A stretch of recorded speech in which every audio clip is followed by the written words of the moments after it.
Les cas de zones de non-traitement aux pesticides, c'est très mal vécu par les agriculteurs. Ah oui. On verse dans l'agribashing permanent. Oui, absolument. C'est-à-dire que, et là, ça repose beaucoup sur une méconnaissance, en fait. Il y a des liens à rétablir entre des populations qui ne se connaissent pas. Le métier d'agriculteur, c'est fascinant. C'est l'un des métiers sur lesquels on se prononce le plus volontiers en prétendant un peu savoir comment il doit être exercé, ce métier. Tout le monde est Même un peu quand agriculteur. exactement, tout le monde a un avis là-dessus. Il n'y a pas beaucoup de métiers, quand vous n'y connaissez rien, en général, vous écoutez, vous ne dites pas comment, je ne vais pas vous apprendre comment vous allez faire votre métier. Ben, agriculteur, en fait, tout le monde a une idée sur le fait que, y compris on entend des gens qui disent, ben, les éleveurs, il faudrait les former, par exemple, au bien-être animal.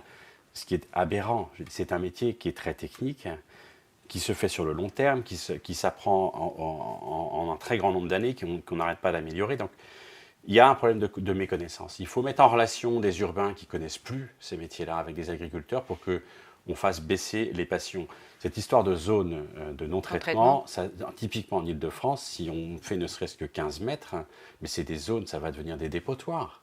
S'ils ne peuvent plus traiter, ils ne vont plus rien y faire. Mais les gens vont y déverser tout ce qu'on veut. Il va y avoir un problème d'hygiène dans la région, ça serait dramatique. Donc, il faut passer aux non-pesticides en prenant le temps. Le rythme, le temps agricole est un temps long.